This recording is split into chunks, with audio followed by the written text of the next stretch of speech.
In the world of NLP, so neuro-linguistic programming, we always say like perfectionism, it's actually the lowest standard that you can strive for. You have that feeling like, oh my God, I'm just like meant to be doing more. Because we're all really just self-sabotaging ourselves because of the beliefs we formed. A lot of people think, well, if I have more success or more money, I'm going to lose out on time with family. If I were to wake up tomorrow and I were to have XYZ, what's the worst thing that could happen? Today, my guest, Julie Costa, is going to shatter our beliefs around money mindset from the perspective of a business hypnotherapist and NLP trainer. She uses subconscious reprogramming to help business owners rewire their minds for success, smashing limiting beliefs and up-leveling their money mindset both professionally and personally.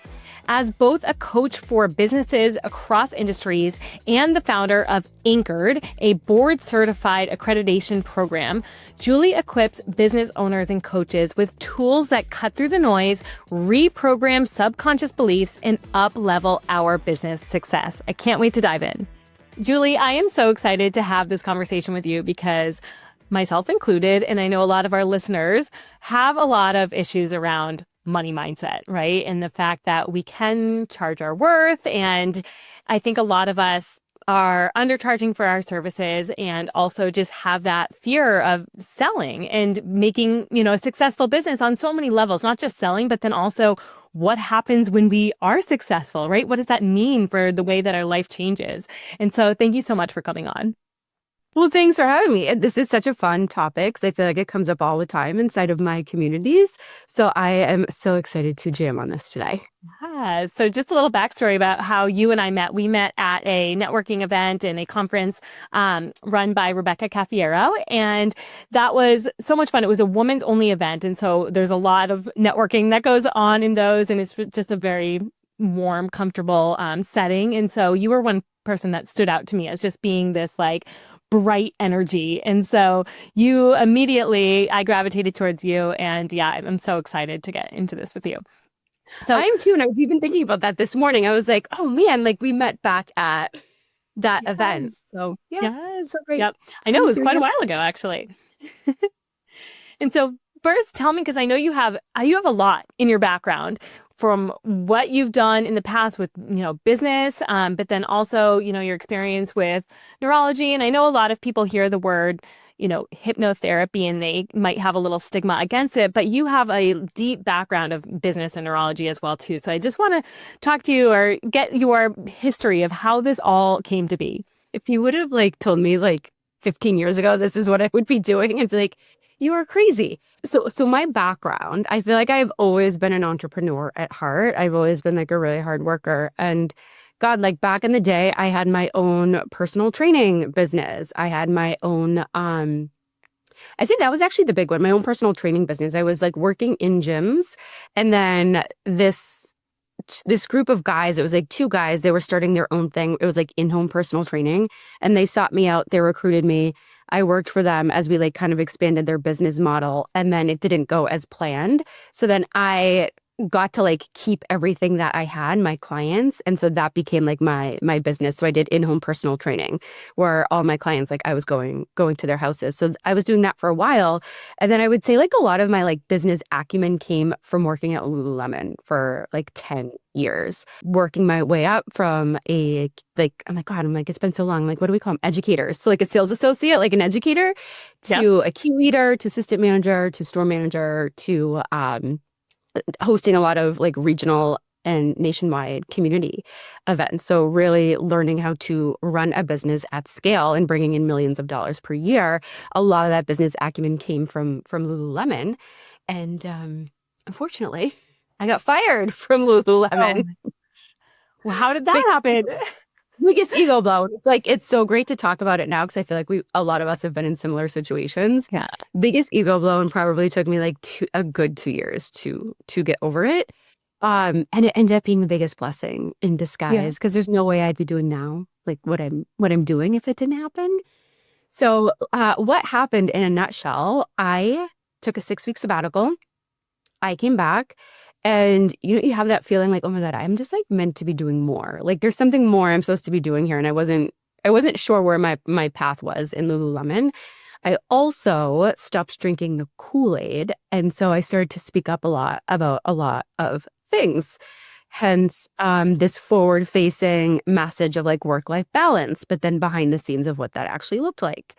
And so, long story short, I just started speaking out more and more. And then I took my 2 days off for holiday, and I actually traveled out of country. And they found it as the perfect opportunity to, what did they, going against company policy, I think they called it, or something like that, and then terminated me because I left the country during a blackout period for holiday. What does that even mean? What is even a blackout period? Well, a blackout period, and this is typical in most retail stores because, I mean, the holidays are typically like our money-making season, right? Okay. However, for my store, we were in the city, and our holiday time, quote unquote, was the summer, not the actual holidays. So we had every day covered, and any day my team wanted off, anybody had it off. Like, it all worked out so great. So they could be home like with their families, with their friends for the holidays. And so I had my regular 2 days off, not additional time off, just my regular 2 days off, and decided to go to Jamaica. And my regional manager found out and considered that going against company policy because I was out of the country should my team need me. Wow. You know, when you're in that situation that you're not in the right place, because it's like, okay, these 100%. Are my normal, this is my weekend. I can do what I want with my weekends. So yeah, especially when you're, under a W-2 position. And so, wow, that's, like you said, blessing in disguise. I've been laid off too, and it was the best thing that ever happened to me. Yes.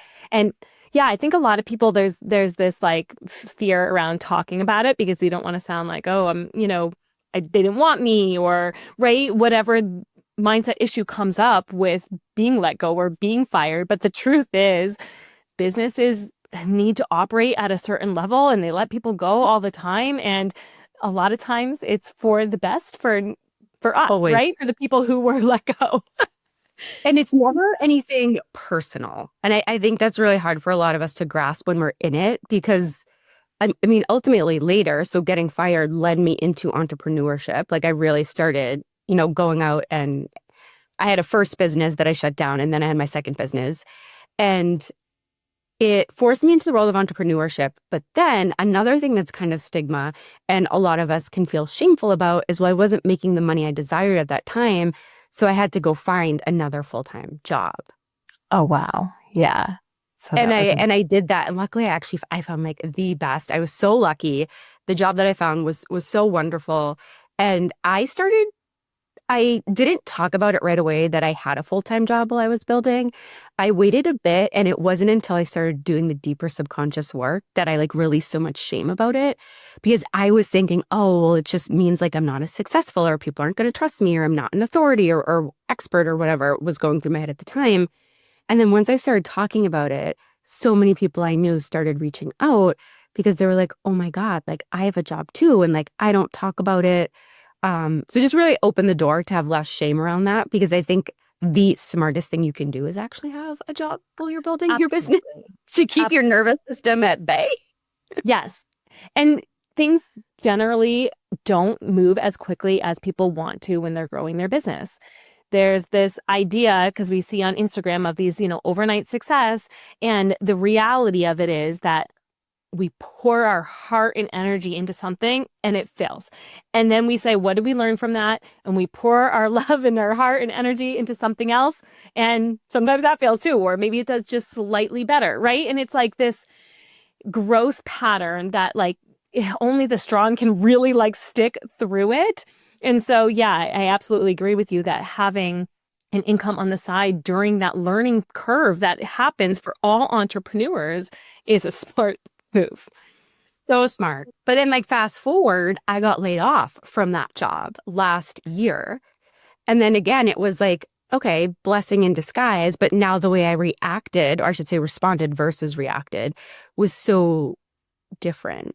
So yeah, you're ready for it in my path. But the world of entrepreneurship and doing so much, basically to the point that you were just saying, like doing so much and thinking it should have happened so fast when it didn't, because that's the assumption we make at looking things online, and burning myself out. That is what led to me actually discovering hypnotherapy. Yeah. So tell us more about what hypnotherapy is, like what happens in the brain, right? So tell us that. And then also the NLP, what does that stand for? What is that you combine with the hypnotherapy? Yeah, so I first sought out hypnotherapy, and what hypnotherapy is in a nutshell, because a lot of us have misconceptions about what it is, myself included in the beginning. It's not what you see in like stage show hypnosis. So most people, when they think about it, they think, oh, like you're gonna make me bark like a dog and cluck like a chicken. I'm gonna be doing things against my will. It's mind control. Like those are the biggest myths about hypnotherapy and hypnosis. And the truth is, many of us actually go into, so hypnosis, it's a very natural state in your brain. It just means like throughout the day, your brain waves are kind of like scattered and they're just like going like this because we're thinking like, I got to do the Christmas shopping. I got to pay my bills. I got to take the dog out for a walk, right? Like our brain is just like filled with these thoughts. So our brain waves are going nonstop.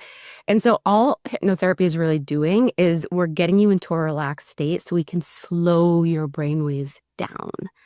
So we're slowing them down into more of an alpha or a theta brainwave state. And once they're slowed down, that conscious mind is starting to check out a little bit so that we can get into the subconscious part of the mind. We're like getting through that like critical faculty. So in a nutshell, hypnotherapy, it's really a relaxed state. And many of us go into it naturally throughout the day. Like if you think about, I don't know, if you like always drive someplace and you like know how to get there, like, back of your hand, like so easy, and you're driving on the highway and you like zone out for a quick second. And then all of a sudden you're like, oh my God, my exit's right there. You just probably went into like a really short, like hypnotic trance. Or when you're scrolling on your phone and you just keep scrolling and you just keep scrolling. Or if you're watching TV late at night and maybe your brainwaves are just so slowed down and you're just kind of like a little bit, you're just relaxed. It feels like a very, almost like you're going into a light sleep state or a light meditative state. That's what it feels like. Okay. And then how do you get there? Like, do you use sound? Do you use, conscious thoughts? How do you pull yourself into that state?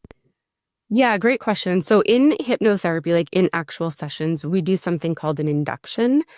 I like to do one that's just called like a progressive relaxation induction. So you can kind of consider it like a meditation where I'm having you focus on every aspect and every like body part and imagining that each part is relaxing. So it's really it sounds like a meditation where I'm just getting those brain waves to slow down and I'm just getting you really relaxed.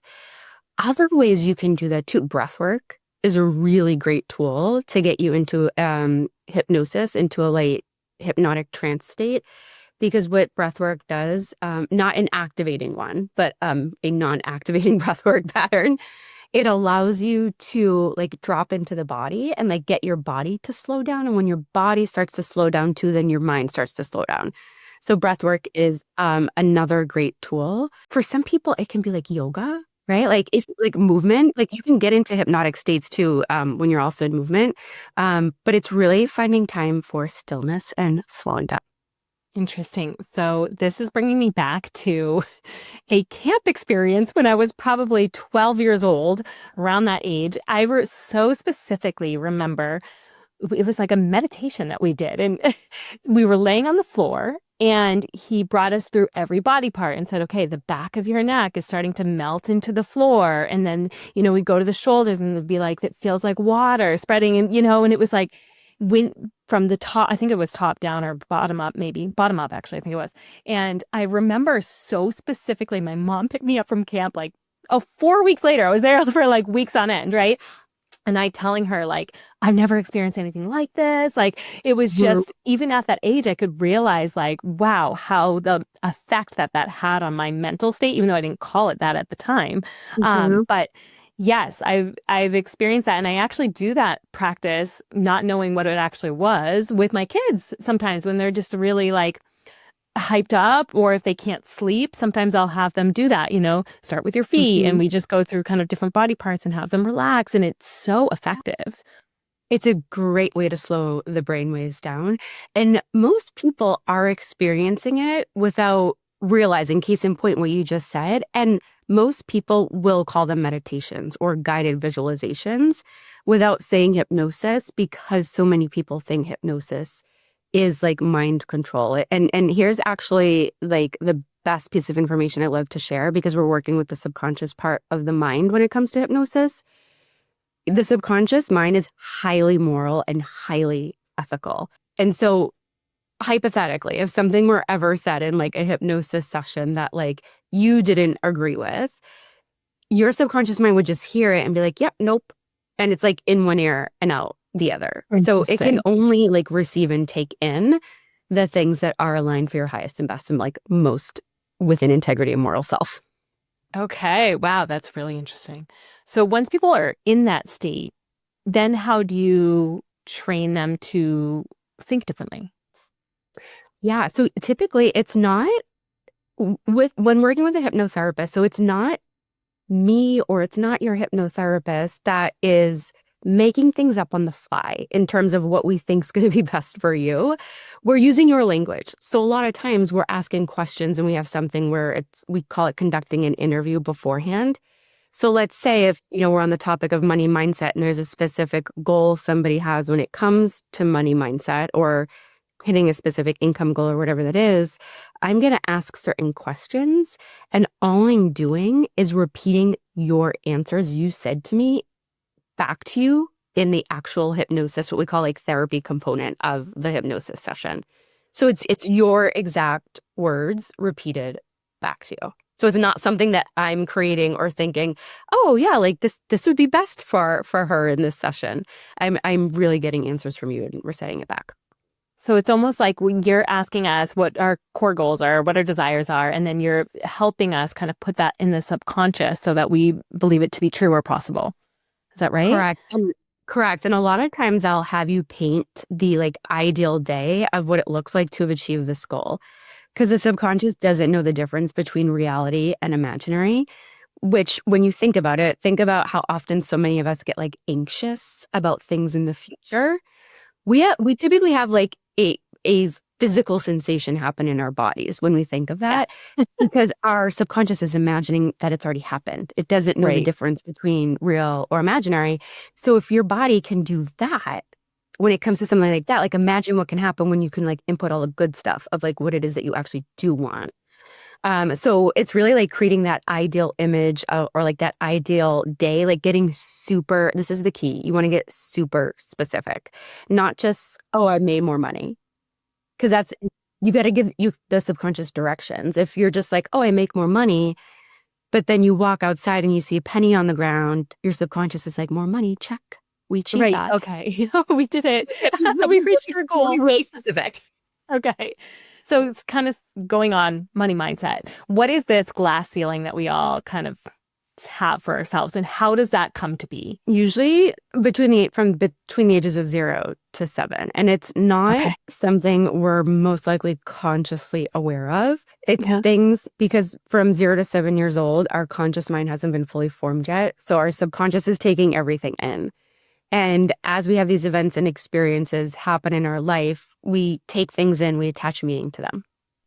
So for example, like my dad had his own business and it was a vending machine business. So like, you insert coins. God, he had like the cigarette machines like back in the day, like the arcade games. And I remember I would always see him working really hard.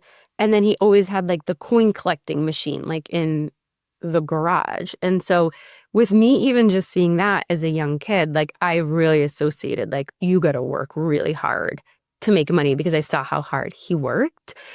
Just to give an example of like how those beliefs like kind of arise, or especially when it comes to like an income, like I guess let's say like a ceiling, it starts to become like, okay, well, what will you gain when you like blast through or shatter that ceiling, or what will you lose? For a lot of people, it's like the what will you lose? Because if right, like when it comes to like more success for people, like because we're all really just self-sabotaging ourselves because of the beliefs we formed. So for some people, and I've heard this all the time in like workshops I've hosted, a lot of people think, well, if I have more success or more money, I'm going to lose out on time with family or time with loved ones, or I'm not going to have that time freedom. Yep.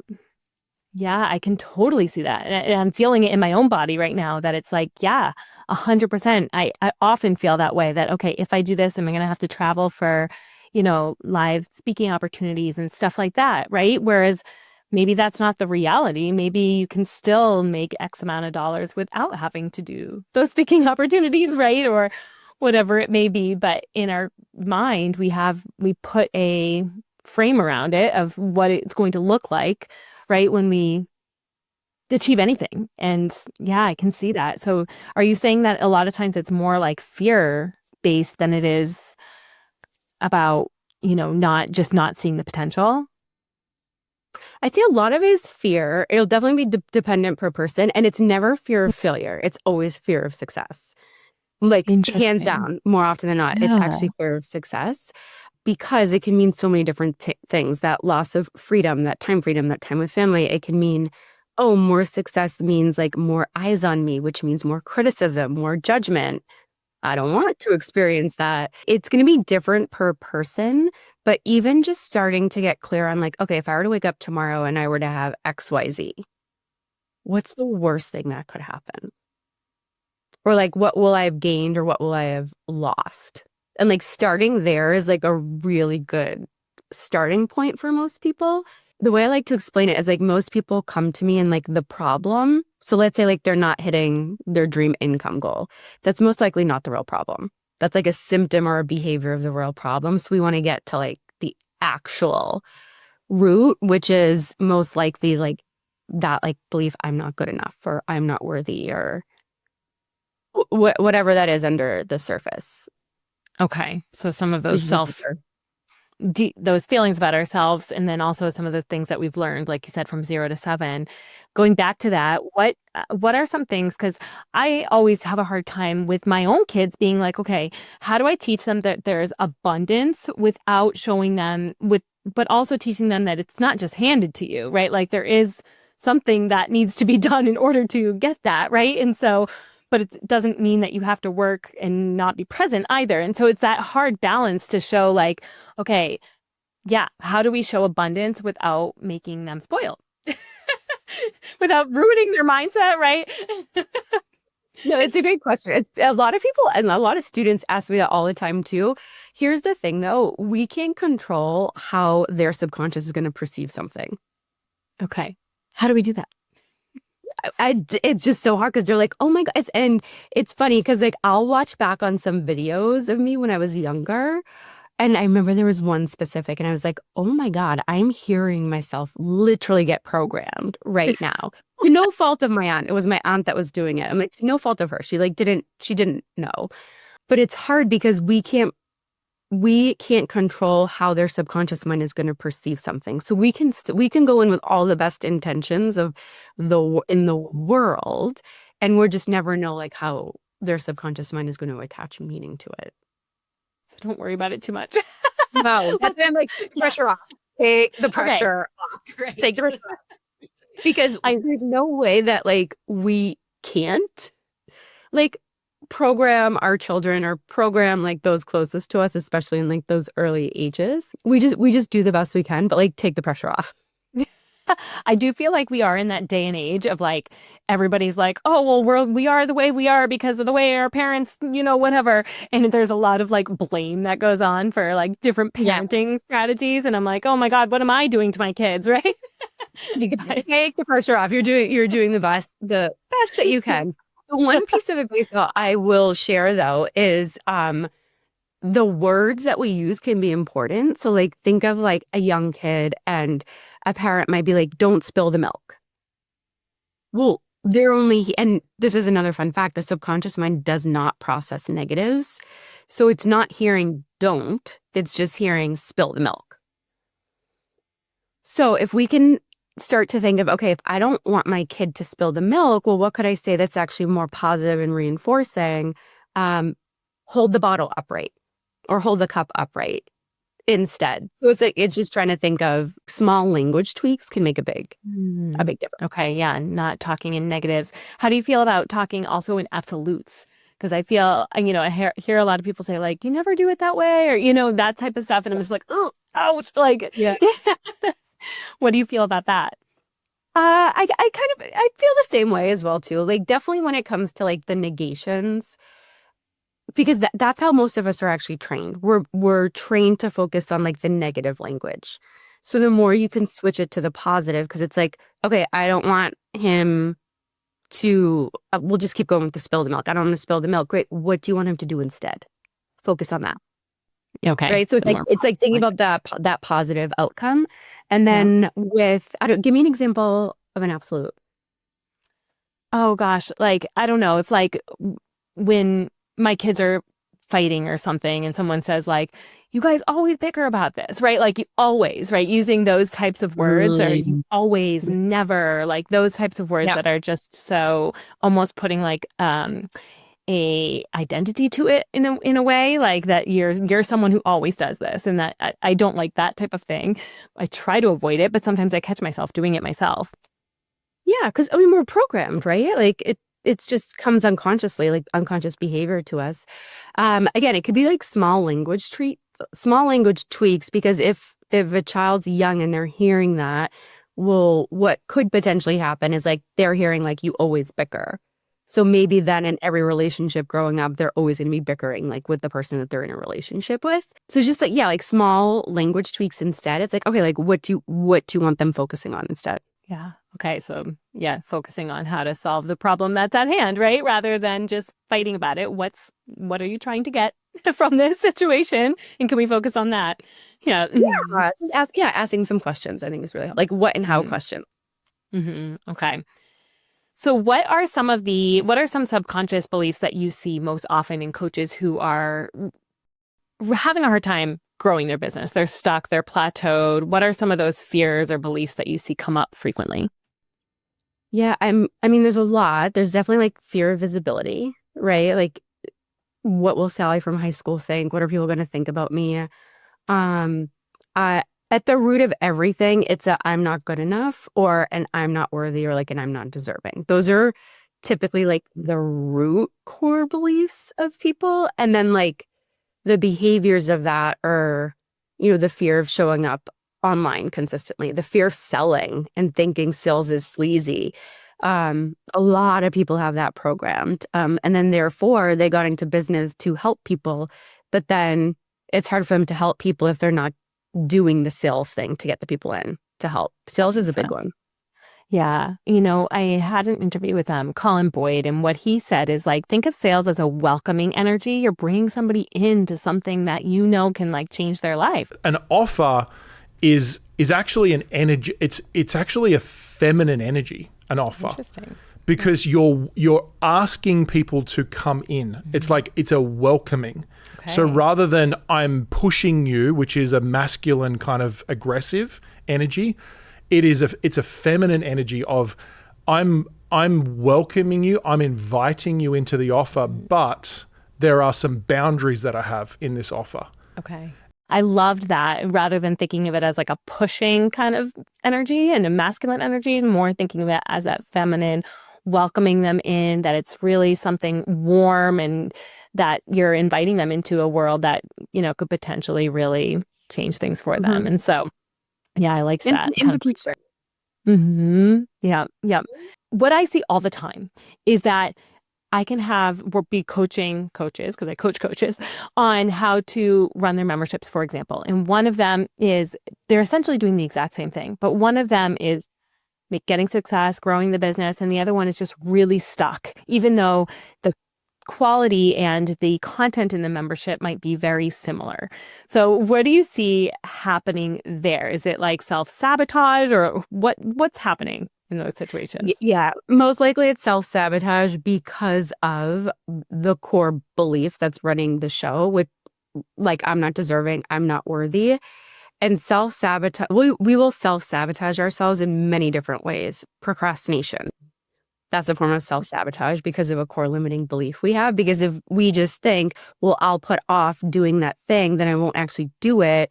And then like the more eyes on me, or the failure or disappointment won't happen and I won't experience it. So procrastination, to even perfectionism, that's a form of self-sabotage. So having everything needing to be perfect before you like put it out there or do it. Self-doubt, imposter syndrome, I always like to think too of like, and one of my mentors says this and I love it. It's like, what's the energy behind the action?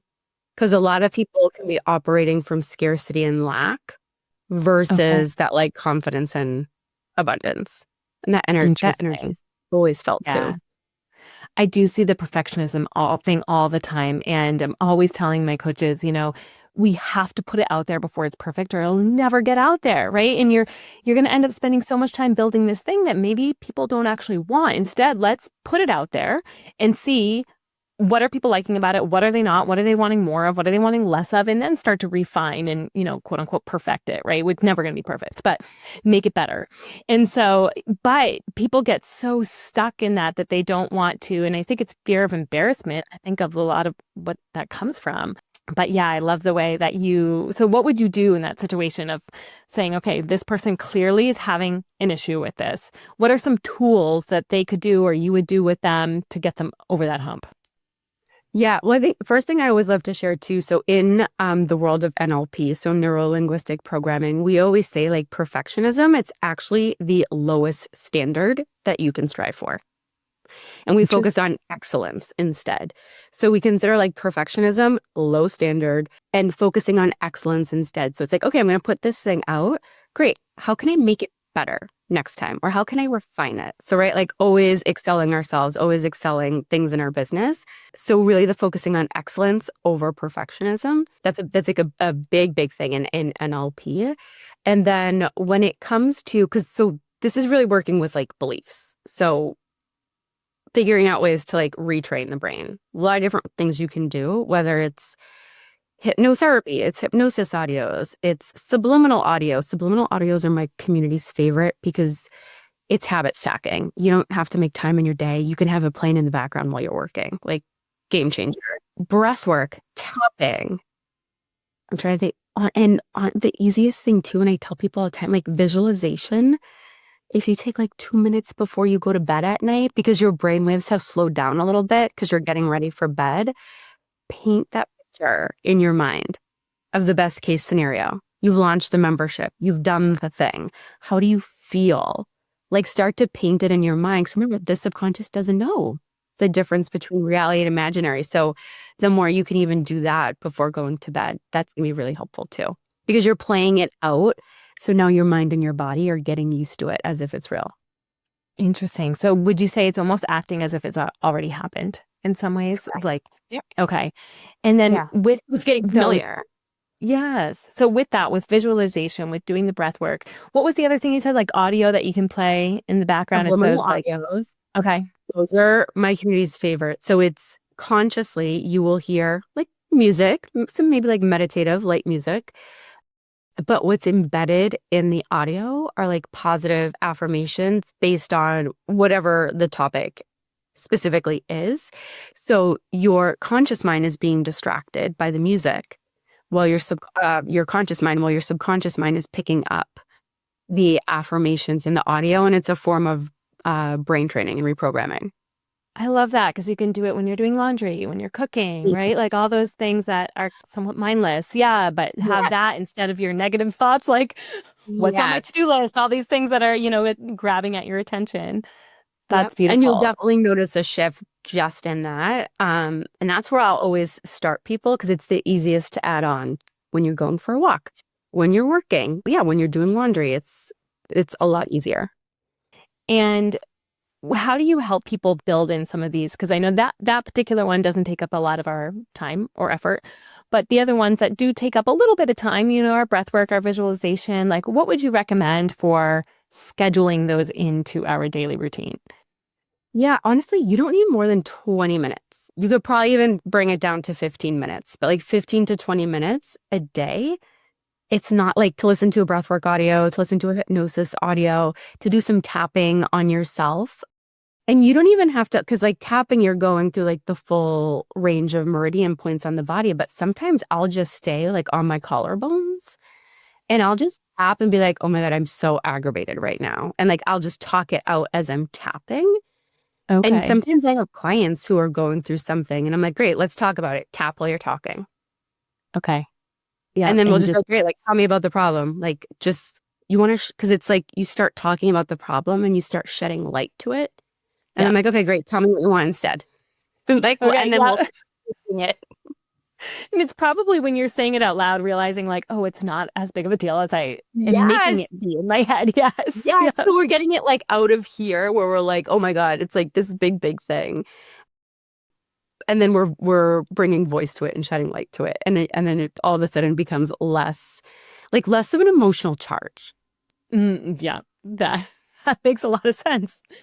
All right, you ready? We are going to do a round of quick fire. Are you up for it? Okay, so just top of mind, whatever comes to your head when you hear the questions. Here we go. What's one money mantra you swear by? Ooh, I have it up here that money comes to me in money comes to me in expected and unexpected ways. And it's posted in your office. Literally right up here on a Post-it. I love it. All right. Biggest money mindset red flag. Oh, that's a good one. I mean, I just automatically, my head just went to the working hard to make money. So for me, what I see when I look at business owners and coaches, they're signing up for every course, every program, they're coach hopping, downloading every new template, every new strategy. That to me is a big indicator and red flag. And I can say that because I've been there. Yes. I've been there probably too. And I see a lot of people other there. So yes, I see that one constantly. What's a belief that you recently rewired or had to rewire at some point in the past? Yeah, I'll share. So like my biggest core beliefs are I'm not good enough and I'm not smart enough. Those are always my biggest core beliefs. And I'd say it's not that I don't experience them anymore, but the way I experience them and respond to them is very different. I don't sit and wallow and spiral. I can actually be like, okay, I know this is happening. I can sense it. I actually just had the I'm not smart enough one come up the other day because I'm going towards another board accreditation. And I can catch myself in the moment and I can respond differently and take new actions. And that I never would have been able to do before.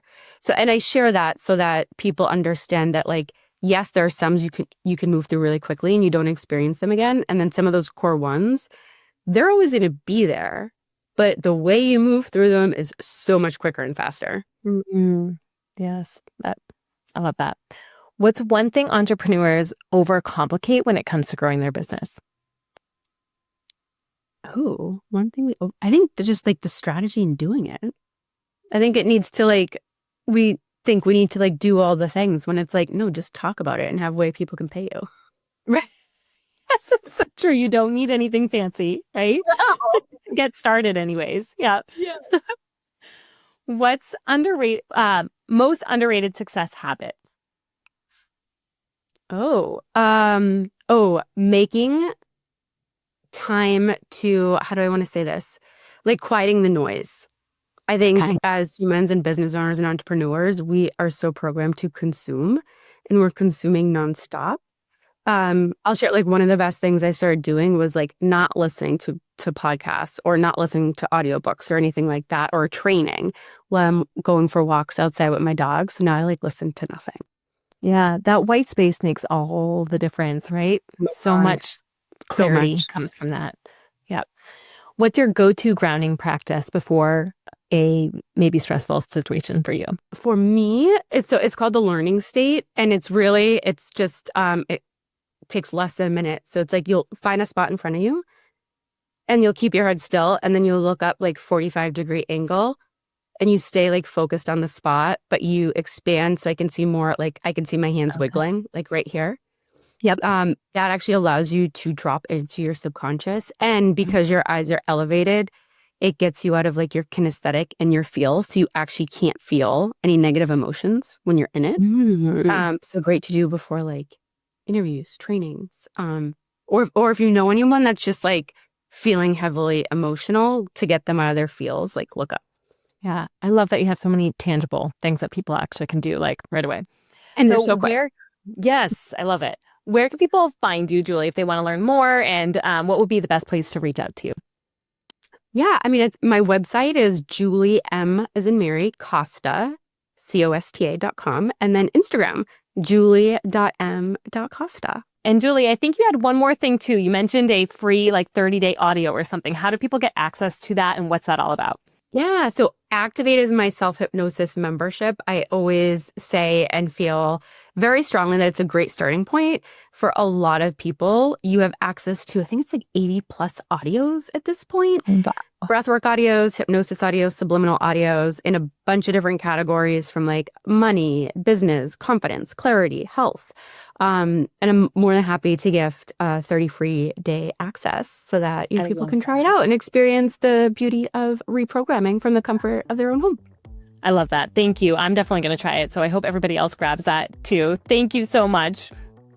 Thank you. I hope you enjoyed our conversation from today. Any links we discussed will be in the show notes below. Also, we would be incredibly grateful if you would leave us a 5-star review. This helps us keep the podcast going so that we can continue to provide value for all of you. I hope we see you on the next one.